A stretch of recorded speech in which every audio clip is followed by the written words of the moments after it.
Good morning student. Chapter 10 चल रहा था जिसमें मैंने आपको सारे आर्टिकल बता दिए थे। अब मैं आपको एक्सरसाइज कराऊंगी। एक्सरसाइज का फर्स्ट क्वेश्चन की स्टेटमेंट देखो, आप साथ बुक खोल सकते हो। टू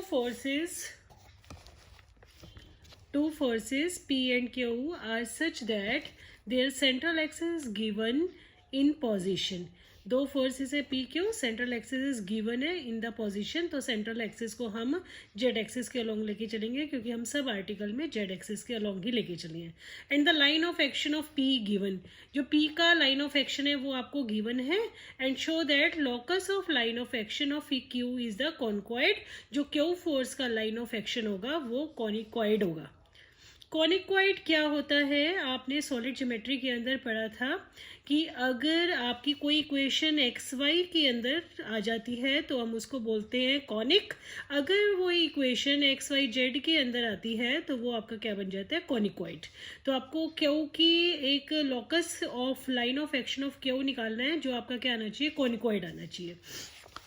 देखो स्टूडेंट्स, जब भी आपको लॉकस फाइंड आउट करना है, जिस पॉइंट का लॉकस निकालना होता है, तो वहाँ पे हम जिस लाइन का लॉकस निकालना है वहाँ पे हम एक पॉइंट एज्यूम करते हैं और उस पॉइंट से उसकी इक्वेशन फाइंड आउट कर लेते हैं। तो जैसे हमने आर्टिकल में किया था बिल्कुल एज इट इज़ करेंगे।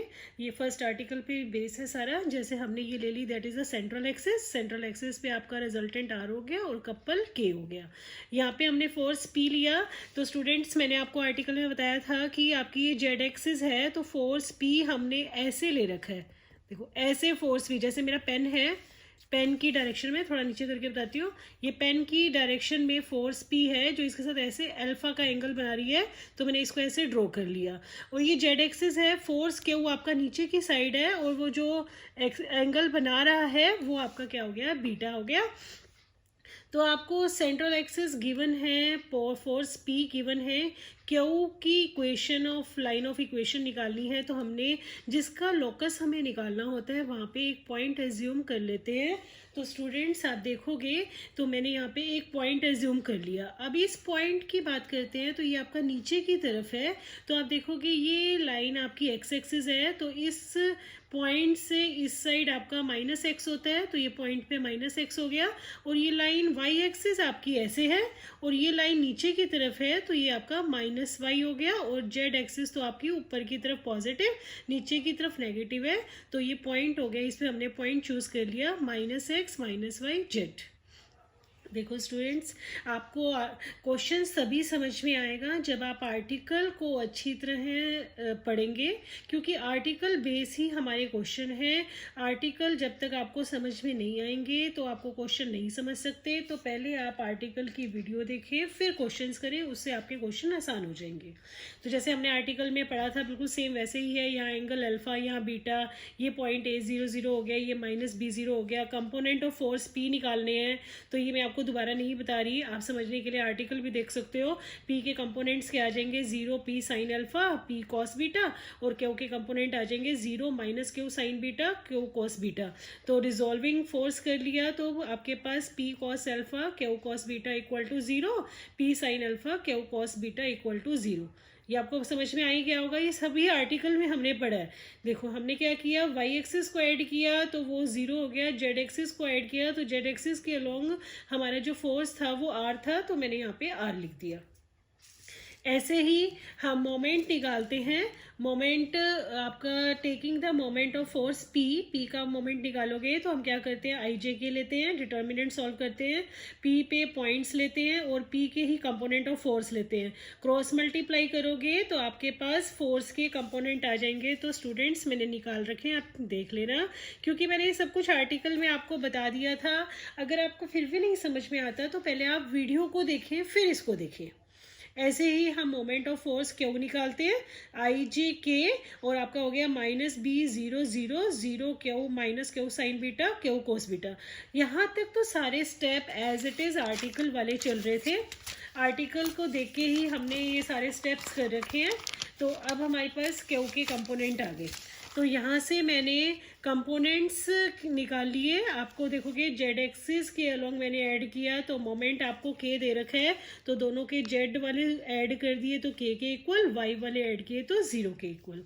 अब फ्रॉम 2 हमने 1 2 किसको लिया, that is the equation number 1। Equation number 2 जो 0 के इक्वल है वो इक्वेशन नंबर 2 ले ली, तो 0 वाली इस नेगेटिव वाली टर्म को इधर ले जाएंगे, तो आपका ये हो गया P sine alpha equal to Q sine beta. ऐसे ही फोर्थ इक्वेशन जो 0 वाली है, नेगेटिव वाला उधर ले गए, तो A P cos alpha equal to X Q cos beta.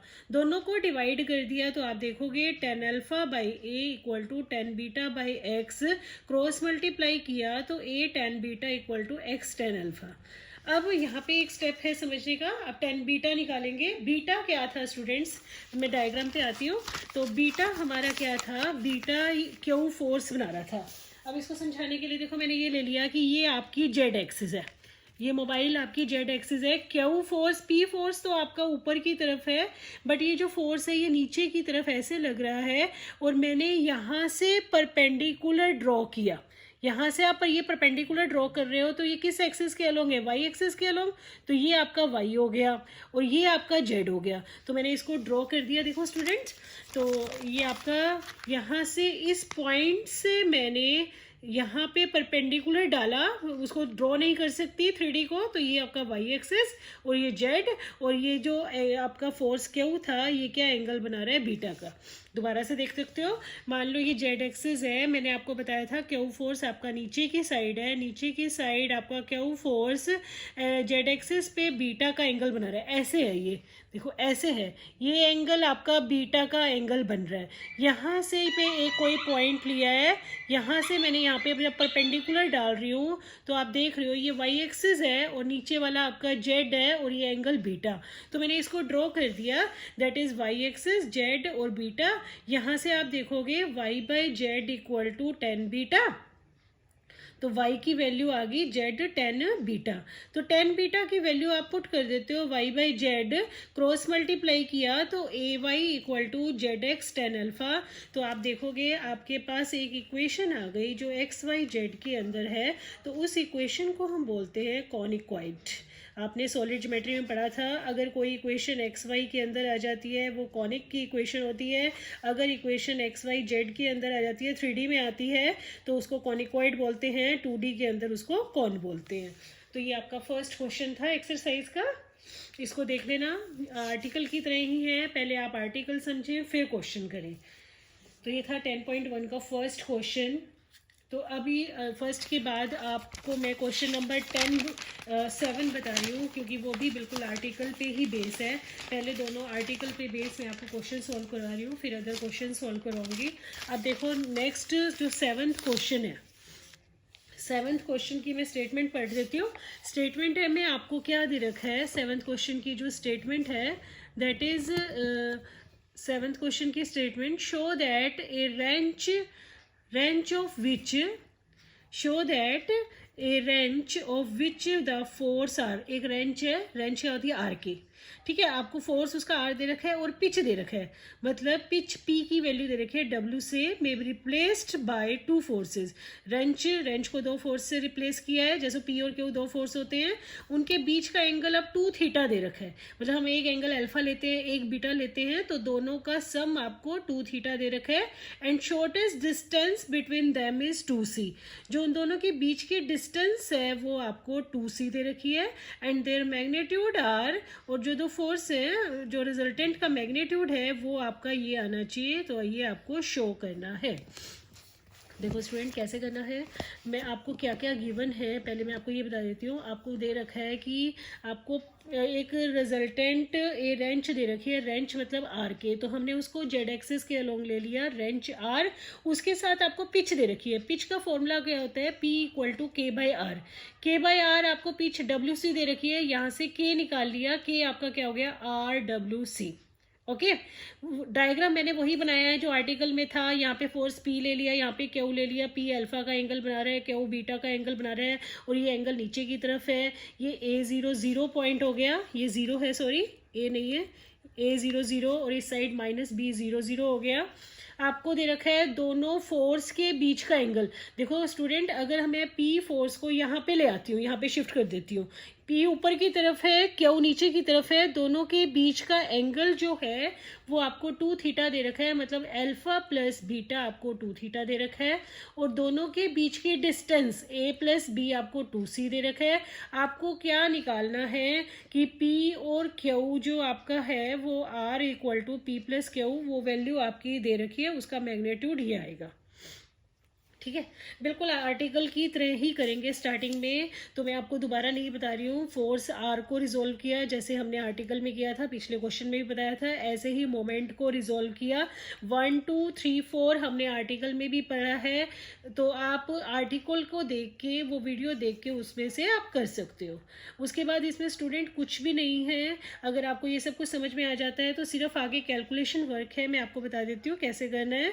हमने क्या किया, 1 और 2 की स्केयरिंग कर दी, 1 और 2 लेफ्ट की स्केयरिंग कर दी, राइट की स्केयरिंग कर दी, तो R square plus P square plus Q square 2pq cos alpha plus में बीटा, दोनों की स्केयरिंग करके आप देखोगे कॉस अल्फा प्लस बीटा का फॉर्मूला बन जाएगा, cos alpha sine alpha plus cos beta sine beta आ जाएगा, तो एक फॉर्मूला बन जाएगा। तो यहाँ पे मैंने फॉर्मूला लगा दिया। अब अल्फा प्लस बीटा आपको क्या दे रखा है, 2 थीटा, तो अल्फा प्लस बीटा की जगह मैंने 2 थीटा डाल दिया। अब क्या किया, हम यहाँ देखेंगे, अब इस स्टेप में, नेक्स्ट स्टेप में हमने क्या किया है कि 2pq ऐड कर दिया, 2pq ही माइनस कर दिया। 2pq ऐड करती हूँ तो p प्लस क्यू का स्केयर बन गया, और 2pq कॉमन ले लिया तो cos 2 थीटा -1 हो गया। तो p प्लस क्यू का स्केयर का अगर हम वैल्यू निकालें तो इस टर्म को इधर ले जाती हूँ, तो वैल्यू आ जाएगी p प्लस क्यू का square equal to R square 2p plus Q cos 2 theta -1। ऐसे ही जैसे मैंने p प्लस क्यू का स्केयर बनाया है, वैसे आप p माइनस क्यू का भी बना सकते हो, मतलब -2pq और यहाँ पे +2pq, तो -p माइनस क्यू का होल स्केयर बन गया +2pq cos 2 थीटा +1। आप देखोगे तो यहाँ से p माइनस क्यू की होल स्केयर का फॉर्मूला निकाल लिया, तो ये आपके आ गया आर स्केयर -2pq 1 प्लस में cos 2 थीटा। आपको स्टूडेंट्स पता है कि cos 2 थीटा -1 क्या होता है, sine square theta, 1 plus cos 2 theta cos square theta, वो वैल्यू हमने पुट कर दी आगे। तो आपके पास इस इक्वेशन को मैंने ले लिया, इक्वेशन नंबर 5 यहाँ तक छोड़ दिया। अब मैंने 1 और 3 को मल्टीप्लाई कर दिया। जो इक्वेशन नंबर 1 थी, ये 1 इक्वेशन है आर में, और ये के में इक्वेशन है। लेफ्ट में, राइट में मल्टीप्लाई कर दिया, दोनों को मल्टीप्लाई करके दिखाया हुआ है आर के। सिंपल मल्टीप्लाई जो करते हैं वो मल्टीप्लाई किया। मल्टीप्लाई करने के बाद आप यहाँ पे देखोगे कि हमने क्या किया, A P cos alpha equal to B Q cos beta है, उसका यूज़ करके पहले फर्स्ट इसमें पी क्यू कॉमन ले लिया, पी क्यू कॉमन लेंगे, बी वाले इकट्ठे कर लिए। अब बी वाला ये है फर्स्ट और बी वाला मेरा लास्ट है, इसको इकट्ठा कर लेती हूँ। इकट्ठा करके मैंने b कॉमन लिया, तो ये फॉर्मूला बन गया साइन अल्फा प्लस बीटा का। ऐसे ही A P cos alpha equal to B Q cos beta है, इसका एक टर्म में हमने यूज़ किया, और फिर आपके पास आ गया A sine alpha cos beta plus sine alpha cos beta. तो ये स्टेप स्टूडेंट्स अपने आप समझने की कोशिश करना, मुश्किल नहीं है कुछ भी। आप देखोगे, एक बार फिर तो मैं दोबारा से बता देती हूँ। आप देखोगे पी साइन अल्फा, इसमें से पी साइन अल्फा निकालोगे तो आपके पास क्या आ जाएगा, p कॉस अल्फा, ए पी कॉस अल्फा की जगह मैंने डाल दिया बी क्यू कॉस बीटा। उसके बाद Q cos sine beta common निकाल लिया, तो A P cos alpha, A P cos alpha यहाँ से ले लेंगे। ये टर्म अरेंज कर ली, बाकी ये अरेंजमेंट देख लेना, अरेंज करके लिखा हुआ है, अपने आप समझ लेना, कोई टफ नहीं है। फिर भी समझ में ना आए तो कमेंट बॉक्स में मुझे आप डाल सकते हो। ये फॉर्मूला बन गया अल्फा प्लस बीटा का, ये भी अल्फा प्लस बीटा का फॉर्मूला है, तो अल्फा प्लस बीटा की जगह हम 2 थीटा डाल सकते हैं। तो P R K equal to P Q, A plus B दोनों सेम है, कॉमन निकाल लिया, sine alpha plus beta common आ गया, ए प्लस बी की वैल्यू 2c है और अल्फा प्लस बीटा 2 थीटा है, तो ये पुट कर दिया, तो आपके पास ये आ जाएगा P Q 2c sine 2 theta. Substitute, तो मैंने इसको साइन 2 थीटा का फॉर्मूला खोल दिया यहाँ पे, 2 sine theta cos theta, 4 P Q हो गया। 4 पी क्यू की वैल्यू निकाल के that is W R square by sine theta cos theta. Equation number 5 के अंदर ऊपर और नीचे में 4 पी क्यू की वैल्यू डाल दी, दोनों में आप वैल्यू डालोगे। 4 पी क्यू की वैल्यू को पुट कर दिया, आप देखोगे साइन स्क्र थीटा से साइन स्क्र थीटा कैंसिल हो गया। 4 पी क्यू की वैल्यू हमने पुट कर दी, तो साइन थीटा से साइन थीटा कैंसिल हो गया, तो sine theta by cos theta tan theta. ऐसे ही P minus Q square second equation में वैल्यू डाली उसी की फिफ्थ की, तो R square minus W R square cot theta आ जाएगा। तो पी प्लस क्यू का होल स्क्र आ गया, पी माइनस क्यू का होल स्क्र आ गया। नेक्स्ट स्टेप में हमने क्या किया, पी प्लस क्यू का होल स्क्र आ गया तो उस साइड ले गए, वो अंडर रूट बन गया, तो वहाँ से इक्वेशन नंबर 7 और इक्वेशन नंबर 8 आ गई।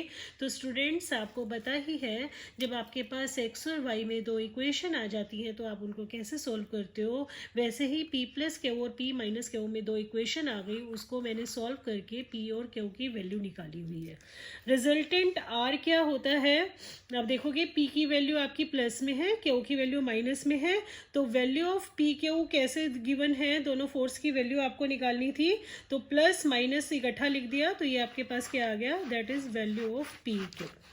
तो स्टूडेंट्स क्वेश्चन नंबर 1 और क्वेश्चन नंबर 7 बिल्कुल आर्टिकल की तरह था, तो इसको समझने से पहले आप आर्टिकल को अच्छी तरह से करें, फिर हम क्वेश्चंस करें। नेक्स्ट क्वेश्चन मैं नेक्स्ट वीडियो में सेंड करूँगी, तब तक के लिए थैंक यू।